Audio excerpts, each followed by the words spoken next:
quoi je m'y mêle avec Lolo. Timothée de Pierre. Bonjour maître Lolo. Bonjour Timothée.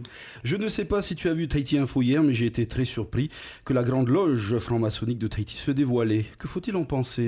Un thème passionnant que l'on aborde rarement parce que, disons-le tout de suite, la franc-maçonnerie en Polynésie, c'est un sujet tabou, c'est un thème secret, auréolé de mystères et de rumeurs savamment entretenues par les membres, les frères.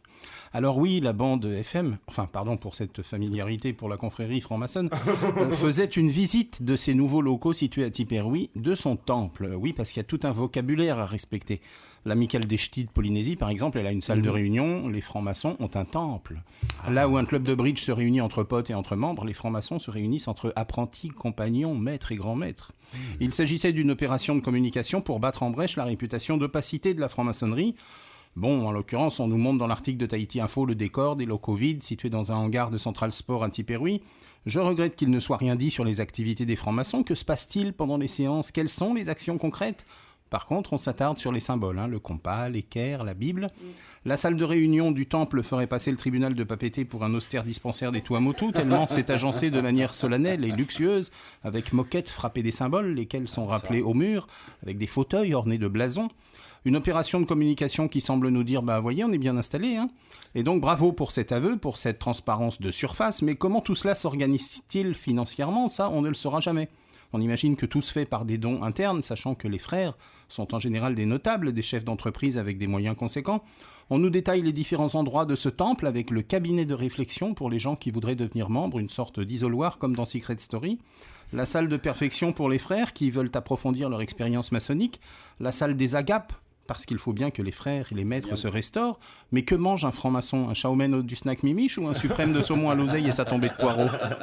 Non, parce que on nous montre, ce que l'on nous montre ressemble quand même à un chalala, et qu'en est-il exactement de l'action ? Soyons clairs, on sait que les francs-maçons s'entraident entre frères dans le monde des affaires, notamment en privilégiant par exemple un frère plutôt qu'un étranger lors d'un devis, d'un partenariat, en mettant le dossier d'un frère au-dessus de la pile pour que son cas soit traité en priorité. On sait aussi que les francs-maçons sont présents au plus haut niveau de la justice et de la politique, autant sur le plan national que sur le plan local.